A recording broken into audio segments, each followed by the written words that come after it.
Beyond Good and Evil by Friedrich Nietzsche. Chapter 2. The Free Spirit. 24. O sancta simplicitatis! In what strange simplification and falsification man lives! One can never cease wondering, when once one has got eyes for beholding this marvel, how we have made everything around us so clear and free and easy and simple. How we have been able to give our senses a passport to everything superficial, our thoughts a godlike desire for wanton pranks and wrong inferences. How from the beginning we have contrived to retain our ignorance in order to enjoy an almost inconceivable freedom, thoughtlessness, imprudence, heartiness, and gaiety, in order to enjoy life. And only on this solidified, granite-like foundation of ignorance could knowledge rear itself hitherto, the will to knowledge on the foundation of a far more powerful will, the will to ignorance, to the uncertain, to the untrue, not as its opposite, but as its refinement. It is to be hoped, indeed, that language, here as elsewhere, will not get over its awkwardness, and that it will continue to talk of opposites where there are only degrees and many refinements of gradation. It is equally to be hoped that the incarnated Tartuffery of morals, which now belongs to our unconquerable flesh and blood, will turn the words round in the mouths of us discerning ones.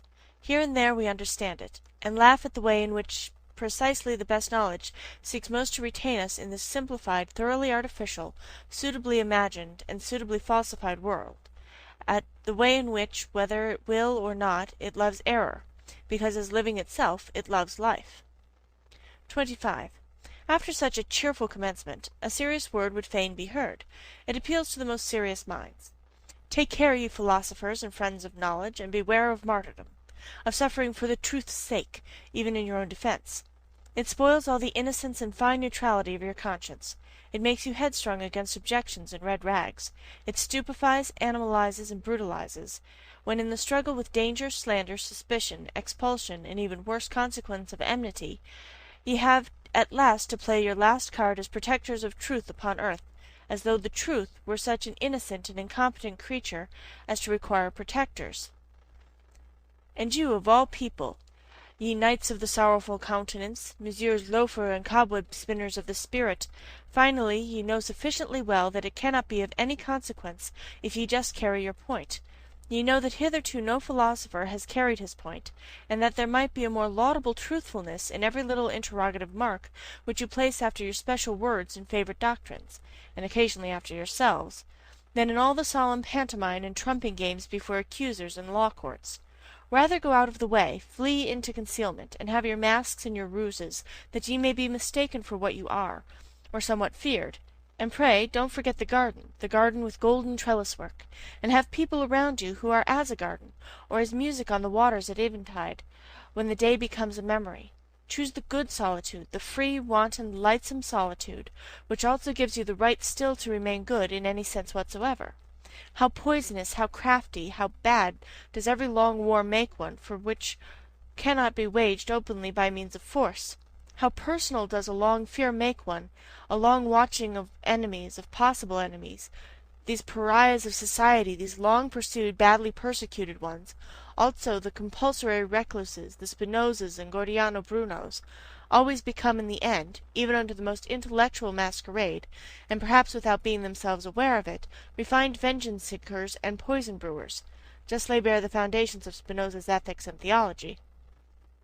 Not to speak of the stupidity of moral indignation, which is the unfailing sign in a philosopher that the sense of philosophical humour has left him. The martyrdom of the philosopher, his sacrifice for the sake of truth, forces into the light whatever of the agitator and actor lurks within him.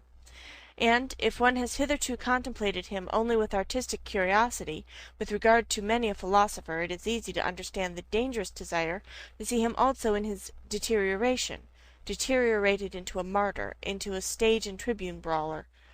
Only that it is necessary with such desire to be clear what spectacle one will see in any case, merely a satiric play, merely an epilogue farce, and merely continued proof that the long, real tragedy is at an end, supposing that every philosophy has long been a tragedy in its origin.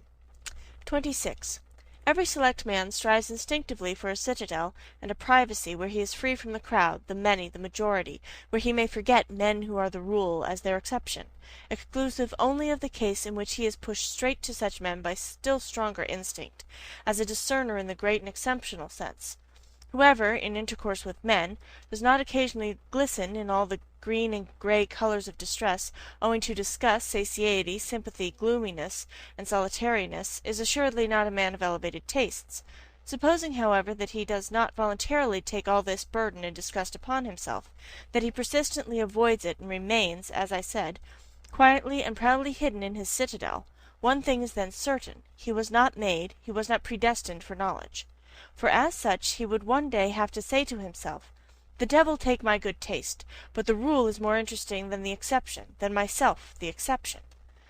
And he would go down, and above all he would go inside, the long and serious study of the average man. And consequently, much disguise, self-overcoming familiarity, and bad intercourse all intercourse is bad intercourse except with one's equals that constitutes a necessary part of the life history of every philosopher, perhaps the most disagreeable, odious, and disappointing part. If he is fortunate, however, as a favourite child of knowledge should be, he will meet with suitable auxiliaries who will shorten and lighten his task. I mean so-called cynics, those who simply recognize the animal, the commonplace, and the rule in themselves, and at the same time have so much spirituality and ticklishness as to make them talk of themselves and their like before witnesses. Sometimes they wallow, even in books, as on their own dunghill. Cynicism is the only form in which base souls approach what is called honesty, and the higher man must open his ears to all the coarser or finer cynicism, and congratulate himself when the clown becomes shameless right before him, or the scientific satyr speaks out. There are even cases where enchantment mixes with the disgust, namely, where by a freak of nature, genius is bound to some indiscreet billy-goat and ape, as in the case of the Abbé Galiani, the profoundest, acutest, and perhaps also the filthiest man of his century. He was far profounder than Voltaire, and consequently also a good deal more silent. It happens more frequently, as has been hinted, that a scientific head is placed on an ape's body, a fine exceptional understanding in a base soul, an occurrence by no means rare, especially among doctors and moral physiologists. And whenever anyone speaks without bitterness, or rather quite innocently, of man as a belly with two requirements and a head with one, whenever anyone sees, seeks, and wants to see only hunger, sexual instinct, and vanity as the real and only motives of human actions, in short, when anyone speaks badly, and not even ill, of man, then ought the lover of knowledge to hearken attentively and diligently. He ought, in general, to have an open ear wherever there is talk without indignation. For the indignant man, and he who perpetually tears and lacerates himself with his own teeth, or in place of himself, the world, God, or society, may indeed, morally speaking, stand higher than the laughing and self-satisfied satyr, but in every other sense he is more ordinary, more indifferent, and less instructive case, and no one is such a liar as the indignant man. 27. It is difficult to be understood, especially when one thinks and lives Gangastragati, footnote, like the river Ganges, presto, among those who think and live otherwise, namely Kurmagati, footnote, like the tortoise, lento, or, at best, frog-like, Mandiakagati, footnote, like the frog, staccato. I do everything to be difficultly understood, myself. And one should be heartily grateful for the good-will and some refinement of interpretation. As regards the good friends, however, who are always too easy-going, and think that as friends they have a right to ease, one does well at the very first to grant them a playground and romping place for misunderstanding. One can thus laugh still, or get rid of them altogether, these good friends, and laugh then also. 28. What is most difficult to render from one language into another is the tempo of its style, which has its basis in the character of the race, or to speak more physiologically, in the average tempo of the assimilation of its nutriment. There are honestly meant translations, which, as involuntary vulgarizations, are almost falsifications of the original, merely because its lively and merry tempo, which overleaps and obviates all the dangers in word and expression, could not also be rendered. A German is almost incapacitated for presto in his language. Consequently also, he may be reasonably inferred for many of the most delightful and daring nuances of free-spirited thought. And just as the buffoon and satyr are foreign to him in body and conscience, so Aristophanes and Petronius are untranslatable for him. Everything ponderous, viscous, and pompously clumsy, all long-winded and weary species of style, are developed in profuse variety among Germans. Pardon me for stating the fact that even Goethe's prose, in its mixture of stiffness and elegance, is no exception, as a reflection of the good old time to which it belongs, and an expression of German taste at a time when there was still a German taste, which was a rococo taste in moribus et artibus. Lessing is an exception, owing to his histrionic nature, which understood much, and was versed in many things. He who was not the translator of Bayle to no purpose, who took refuge willingly in the shadow of Diderot and Voltaire, and still more willingly among the Roman comedy writers. Lessing loved also free-spiritism in the tempo and flight out of Germany. But how could the German language, even in the prose of Lessing, imitate the tempo of Machiavelli, who in his Principe makes us breathe the dry, fine air of Florence, and cannot help presenting the most serious events in a boisterous allegrissimo, perhaps not without a malicious artistic sense of the contrast he ventures to present, long, heavy, difficult, dangerous thoughts, and a tempo of the gallop and of the best wantonest humour? Finally, who could venture on a German translation of Petronius, who, more than any great musician hitherto, was a master of presto in invention, ideas, and words? What matter in the end about the swamps of the sick, evil world, or of the ancient world, when, like him, one has the feet of the wind, the rush, the breath, the emancipating scorn of a wind which makes everything healthy by making everything run? And with regard to Aristophanes, that transfiguring, complementary genius, for whose sake one pardons all Hellenism for having existed, provided one has understood in its full profundity all that there requires pardon and transfiguration, there is nothing that has caused me to meditate more on Plato's secrecy and sphinx-like nature, than the happily preserved petit fait that under the pillow of his death-bed there was found no Bible, nor anything Egyptian, Pythagorean, or Platonic, but a book of Aristophanes. How could even Plato have endured life, a Greek life which he repudiated, without an Aristophanes? 29. It is the business of the very few to be independent. It is a privilege of the strong, and whoever attempts it, even with the best right, but without being obliged to do so, proves that he is probably not only strong, but also daring beyond measure.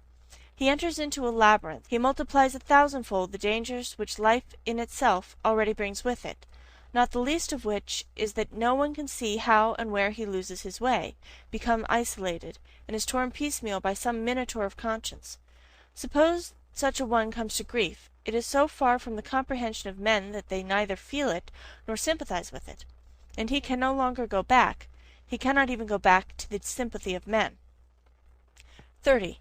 Our deepest insights must and should appear as follies, and under certain circumstances as crimes, when they come unauthorizedly to the ears of those who are not disposed and predestined for them.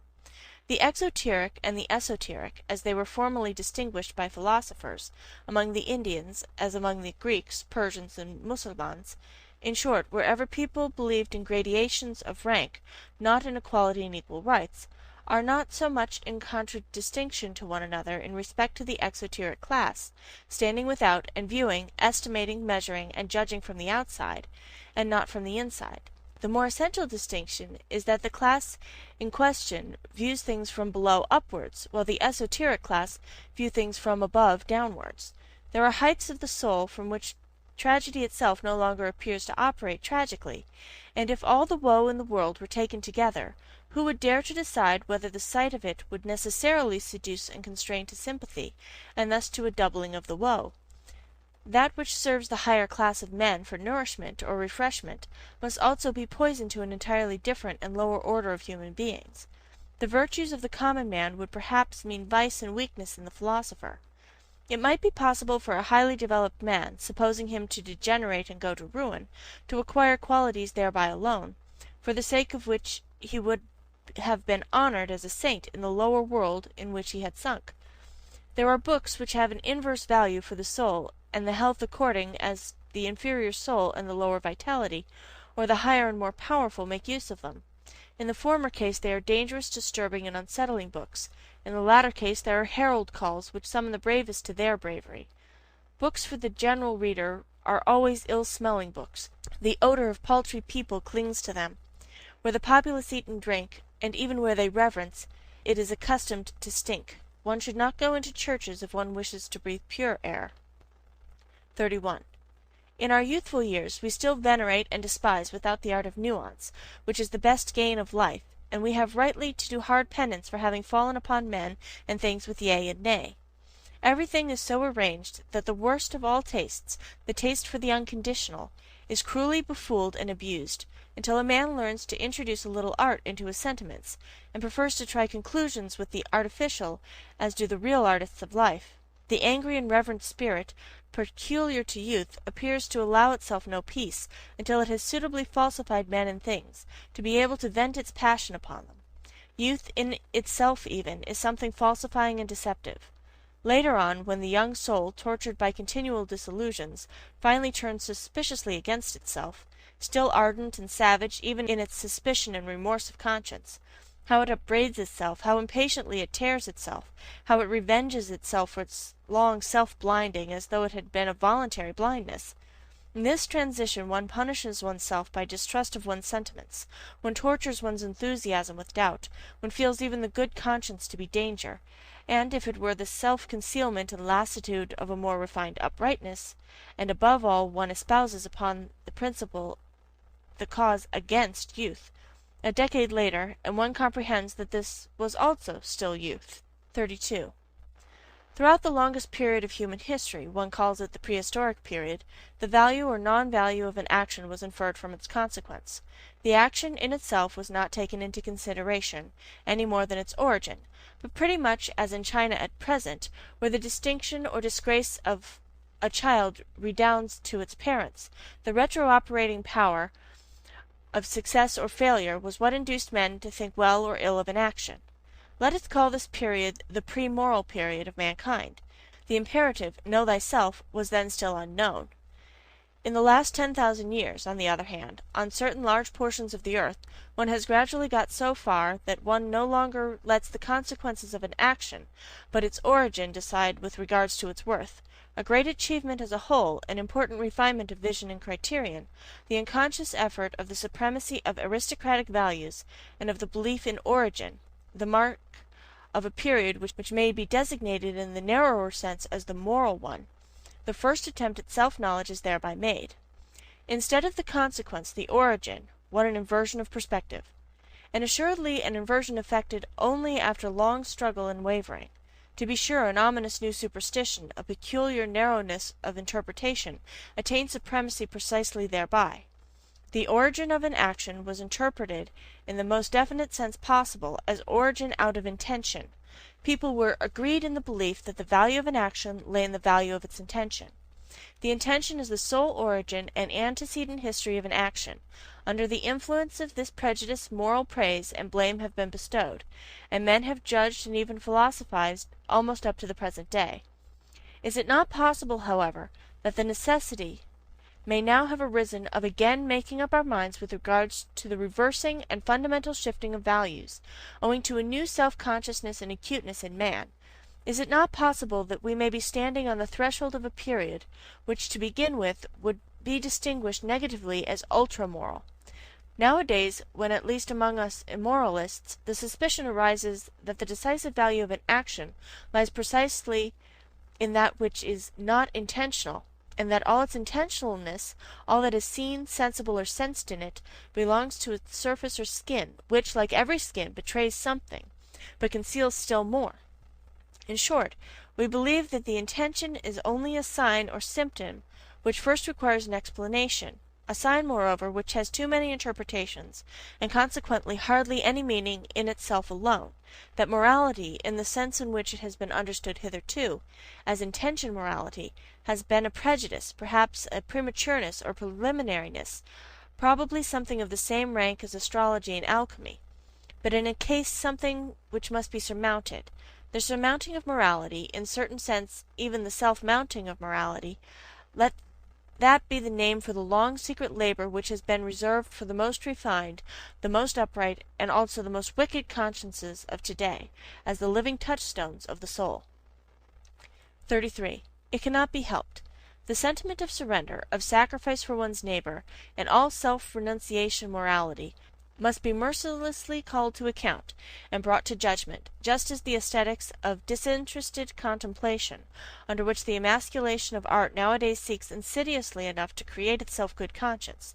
There is far too much witchery and sugar in the sentiments for others and not for myself, for one not needing to be doubly distrustful here, and for one asking promptly, are they not perhaps deceptions, they that please him who has them, and him who enjoys their fruit, and also the mere spectator, that is all no argument in their favour, but just calls for caution. Let us therefore be cautious. 34. At whatever standpoint of philosophy one may place oneself nowadays, seen from every position, the erroneousness of the world in which we think we live is the surest and most certain thing our eyes can light upon. We find proof after proof thereof, which would fain allure us into surmises concerning a deceptive principle in the nature of things. He, however, who makes thinking itself, and consequently the spirit, responsible for the falseness of the world, an honourable exit, which every conscious or unconscious advocatus Dei avails himself of, he who regards this world, including space, time, form, and movement, as falsely deduced, would have at least good reason in the end to become distrustful also of all thinking. Has it not hitherto been playing upon us the worst of scurvy tricks? And what guarantee would it give that it would not continue to do what it has always been doing? In all seriousness, the innocence of thinkers has something touching and respect-inspiring about it, which even nowadays permits them to wait upon consciousness with the request that it will give them honest answers. For example, whether it be real or not, and why it keeps the outer world so resolutely at a distance, and other questions of the same description. The belief in immediate certainties is a moral naivete which does honour to us philosophers, but we have now ceased being merely moral men. Apart from morality, such belief is a folly which does little honour to us. If in middle-class life an ever-ready distrust is regarded as the sign of a bad character, and consequently as imprudence, here among us, beyond the middle-class world and its yeas and nays, what should prevent our being imprudent in saying the philosopher has at length a right to bad character, as the being who has hitherto been most befooled on earth, he is now under obligation to distrustfulness, through the wickedest squinting out of every abyss of suspicion. Forgive me the joke of this gloomy grimace and turn of expression, for I myself have long ago learned to think and estimate differently, with regard to deceiving and being deceived, and I keep at least a couple of pokes in the ribs ready for the blind rage with which philosophers struggle against being deceived. Why not? It is nothing more than a moral prejudice that truth is worth more than semblance. It is, in fact, the worst proof supposition in the world. So much must be conceded. There could have been no life at all except on the basis of perspective estimations and semblances. And if, with the virtuous enthusiasm and stupidity of many philosophers, one wished to do away altogether with the seeming world, well, granted you could do that, at least nothing of your truth would thereby remain. Indeed, what is it that forces us in general to the supposition that there is an essential opposition of true and false? Is it not enough to suppose degrees of seemingness, and as it were lighter and darker shades and tones of semblances, different values, as the painters say? Why might not the world which concerns us be a fiction? And to any one who suggested, but to a fiction belongs an originator, might it not be bluntly replied, why? May this also belong to the fiction? Why is it not at length permitted to be a little ironical towards the subject, just as towards the predicate and object? Might not the philosopher elevate himself above faith and grammar? All respect to governesses, but is it not time that philosophy should renounce governess faith? 35. O Voltaire! O humanity! O idiocy! There is something ticklish in the truth, and the search for the truth, and if man goes about it too humanely, il n'y cherche ne vrai qui pour faire le bien. I wager he finds nothing. 36. Supposing that nothing else is given as real but our world of desires and passions, that we cannot sink or rise to any other reality but just that of our impulses, for thinking is only a relation of these impulses to one another, are we not permitted to make the attempt, and to ask the question whether this which is given does not suffice, by means of our counterparts, for the understanding of the so-called mechanical or material world? I do not mean as an illusion, a semblance, a representation, in the Berkeleyan and Schopenhauerian sense, but as possessing the same degree of reality as our emotions themselves, as a more primitive form of the world of emotions, in which everything still lies locked in a mighty unity, which afterwards branches off and develops itself in organic processes, naturally also, refines and debilitates, as a kind of instinctive life in which all organic functions, including self-regulation, assimilation, nutrition, secretion, and change of matter, are still synthetically united with one another, as a primary form of life. In the end, is it not only permitted to make this attempt, it is commanded by the conscience of logical method, not to assume several kinds of causality, so long as the attempt to get along with a single one has not been pushed to its furthest extent, to absurdity, if I may be allowed to say so. That is morality of method which one may not repudiate nowadays. It follows from its definition, as mathematicians say. The question is ultimately whether we recognize the will as operating, whether we believe in the causality of this will. If we do so, and fundamentally our belief in this is just our belief in causality itself, we must make an attempt to posit hypothetically the causality of the will as the only causality. Will can naturally only operate on will, and not on matter, not on nerves, for instance. In short, the hypothesis must be hazarded, whether will does not operate on will wherever effects are recognized, and whether all mechanical action, inasmuch as power operates therein, is not the power of will, the effect of will. Granted, finally, that we succeeded in explaining our entire instinctive life as the development and ramification of one fundamental form of will, namely the will to power, as my thesis puts it, granted that all organic functions could be traced back to this will to power, and that the solution of this problem of generation and nutrition (it is one problem) could also be found therein, one would thus have acquired the right to define all active force unequivocally as will to power. The world seen from within, the world defined and designated according to its intelligible character, it would simply be will to power, and nothing else. 37. What? Does not that mean, in popular language, God is disproved, but not the devil? On the contrary, my friends, and who the devil also compels you to speak popularly. 38. As happened finally in all the enlightenment of modern times, with the French Revolution, that terrible farce, quite superfluous when judged close to hand, into which, however, the noble and visionary spectators of all Europe have interpreted from a distance their own indignation and enthusiasm so long and passionately, until the text has disappeared under the interpretation, so a noble posterity might once more misunderstand the whole of the part, and perhaps only thereby make its aspect endurable. Or rather, has not this already happened? Have we not ourselves been that noble posterity? And, in so far as we now comprehend this, is it not thereby already past? 39. Nobody will very readily regard a doctrine as true merely because it makes the people happy or virtuous, excepting perhaps the amiable idealists, who are enthusiastic about the good, true, and beautiful, and let all kinds of motley, coarse, and good-natured desirabilities swim about promiscuously in their pond. Happiness and virtue are no arguments. It is willingly forgotten, however, even on the part of thoughtful minds, that to make unhappy and to make bad are just as little counter-arguments. A thing could be true, although it were the highest degree injurious and dangerous. Indeed, the fundamental constitution of existence might be such that one succumbed by a full knowledge of it, so that the strength of a mind might be measured by the amount of truth it could endure, or speak more plainly by the extent to which it required truth attenuated, veiled, sweetened, dampened, and falsified. But there is no doubt for the discovery of certain portions of truth, the wicked and unfortunate are more favourably situated, and have greater likelihood of success, not to speak of the wicked who are happy, a species about whom moralists are silent. Perhaps severity and craft are more favourable conditions for the development of strong, independent spirits and philosophers than the gentle, refined, yielding good nature, and habit of taking things easily, which are prized, and rightly prized in a learned man. Presupposing always, to begin with, that the term philosopher be not confined to the philosopher who writes books, or even introduces his philosophy into books. Stendhal furnishes a last feature of the portrait of the free-spirited philosopher, for which the sake of German taste I will not omit to underline, for it is opposed to German taste.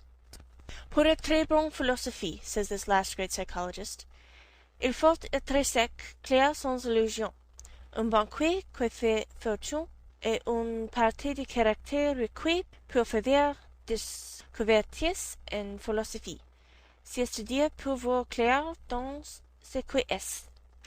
40. Everything that is profound loves the mask. The profoundest things have a hatred even of figure and likeness. Should not the contrary only be the right disguise for the shame of a god to go about in? A question worth asking. It would be strange if some mystic has not already ventured on the same kind of thing. There are proceedings of such a delicate nature that it is well to overwhelm them with a coarseness and make them unrecognizable. There are actions of love and of an extravagant magnanimity, after which nothing can be wiser than to take a stick and thrash the witness soundly, one thereby obscures his recollection. Many a one is able to obscure and abuse his own memory, in order to at least have vengeance on this sole party in the secret. Shame is inventive. They are not the worst things of which one is most ashamed. There is not only deceit behind a mask, there is so much goodness and craft. I could imagine that a man with something costly and fragile to conceal would roll through life clumsily and rotundly, like an old green, heavily hooped wine cask, the refinement of his shame requiring it to be so. A man who has depths in his shame meets his destiny and his delicate decisions upon paths which few ever reach, and with regard to the existence of which his nearest and most intimate friends may be ignorant. His mortal danger conceals itself from their eyes, and equally so his regained security. Such a hidden nature, which instinctively employs speech for silence and concealment, and is inexhaustible in evasion of communication, desires and insists that a mask of himself shall occupy his place in the hearts and heads of his friends, and supposing he does not desire it, his eyes will some day be opened to the fact that there is nevertheless a mask of him there, and that it is well to be so. Every profound spirit needs a mask. Nay, more, around every profound spirit there continually grows a mask, owing to the constantly false, that is to say, superficial interpretation of every word he utters, every step he takes, every sign of life he manifests. 41. One must subject oneself to one's own tests that one is destined for independence and command, and do so at the right time. One must not avoid one's tests, although they constitute perhaps the most dangerous game one can play, and are in the end tests made only before ourselves and before no other judge. Not to cleave any person, but even the dearest. Every person is a prison and also a recess.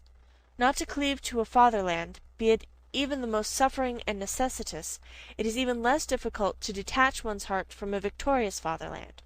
Not to cleave to sympathy, be it even for higher men, in whose peculiar torture and helplessness chance has given us an insight. Not to cleave to a science, though it tempt one with the most valuable discoveries, apparently specially reserved for us. Not to cleave to one's own liberation, to the voluptuous distance and remoteness of the bird, which always flies further aloft in order to seem more under it, the danger of the flyer. Not to cleave to our own virtues, nor become as a whole victim to any of our specialties, to our hospitality, for instance, which is the danger of dangers for highly developed and wealthy souls, who deal prodigally, almost indifferently with themselves, and push the virtue of liberality so far that it becomes a vice. One must know how to conserve oneself, the best test of independence. 42. A new order of philosophers is appearing. I shall venture to baptize them by a name not without danger. As far as I understand them, as far as they allow themselves to be understood, for it is their nature to wish to remain something of a puzzle, these philosophers of the future might rightly, perhaps also wrongly, claim to be designated as tempters. This name itself is after all only an attempt, or, if it be preferred, a temptation. 43. Will they be new friends of truth, these coming philosophers? Very probably, for all philosophers hitherto have loved their truths, but assuredly they will not be dogmatists. It must be contrary to their pride, and also contrary to their taste, that their truth should still be truth for every one, that which has hitherto been the secret wish and ultimate purpose of all dogmatic efforts. My opinion is my opinion, another person has not easily a right to it. Such a philosopher of the future will say, perhaps, one must renounce the bad taste of wishing to agree with many people. Good is no longer good when one's neighbor takes it into his mouth. And how could there be a common good? The expression contradicts itself. That which can be common is always of small value. In the end, things must be as they are and always have been. The great things remain for the great, the abysses for the profound, the delicacies and thrills for the refined, and to sum up shortly, everything rare for the rare. 44. Need I say expressly after all this that they will be free, very free spirits, these philosophers of the future, as certainly also they will not merely free spirits, but something more, higher, greater, and fundamentally different, which does not wish to be misunderstood and mistaken. But while I say this, I feel under obligation almost as much to them as to ourselves, we free spirits who are their heralds and forerunners, to sweep away from ourselves altogether a stupid old prejudice and misunderstanding, which, like a fog, has too long made the conception of a free spirit obscure. In every country of Europe, and the same in America, there is at present something which makes an abuse of this name a very narrow, prepossessed, enchained class of spirits, who desire almost the opposite of what our intentions and instincts prompt, not to mention that in respect to the new philosophers who are appearing, they must still more be closed windows and bolted doors. Briefly and regrettably, they belong to levellers. These wrongly named free spirits, as glib-tongued and scribe-fingered slaves of the democratic taste and its modern ideals, all of them men without solitude, without personal solitude, blunt, honest fellows to whom neither courage nor honourable contact ought to be denied, only they are not free, and are ludicrously superficial, especially in their innate partiality for seeing the cause of almost all human misery and failure in the old forms in which society has hitherto existed, a notion which happily inverts the truth entirely. What they would fain attain with all their strength is the universal green-meadowed happiness of the herd, together with security, safety, comfort, and alleviation of life for everyone. Their two most frequently chanted songs and doctrines are called equality of rights and sympathy with all sufferers, and suffering itself is looked upon by them as something which must be done away with. We opposite ones, however, who have opened our eye and conscience to the question how and where the plant man has hitherto grown most vigorously, believe that this has always taken place under the opposite conditions, that for this end the dangerousness of his situation has to be increased enormously, his inventive faculty and dissembling power, his spirit, had to develop into subtlety and daring under long oppression and compulsion, and his will to life had to be increased to the unconditioned will to power. We believe that severity, violence, slavery, danger in the street and in the heart, secrecy, stoicism, tempter's art, and devilry of every kind, that everything wicked, terrible, tyrannical, predatory, and serpentine in man, serves as well for the elevation of the human species as its opposite. We do not even say enough when we only say this much, and in any case we find ourselves here, both with our speech and our silence, at the other extreme of all modern ideology and gregarious desirability, as their antipodes perhaps. What wonder that we free spirits are not exactly the most communicative spirits, that we do not wish to betray in every respect what a spirit can free itself from, and where perhaps it will then be driven. And as to the import of the dangerous formula, beyond good and evil, with which we at least avoid confusion, we are something else than libres penseurs, libres pensatori, free thinkers, and whatever else these honest advocates of modern ideas like to call themselves. Having been at home, or at least guests, in many realms of the spirit, having escaped again and again from the gloomy, agreeable nooks in which preferences and prejudices, youth, origin, and accident of men and books, or even the weariness of travel seem to confine us, full of malice against the seductions of dependence which he concealed in honours, money, positions, or exaltations of the senses, grateful even for the distress and vicissitudes of illness, because they always free us from some rule and its prejudice, grateful to the god, devil, sheep, and worm in us, inquisitive to a fault, investigators to the point of cruelty, with unhesitating fingers for the intangible, with teeth and stomachs for the most indigestible, ready for any business that requires sagacity and acute senses, ready for every adventure, owing to an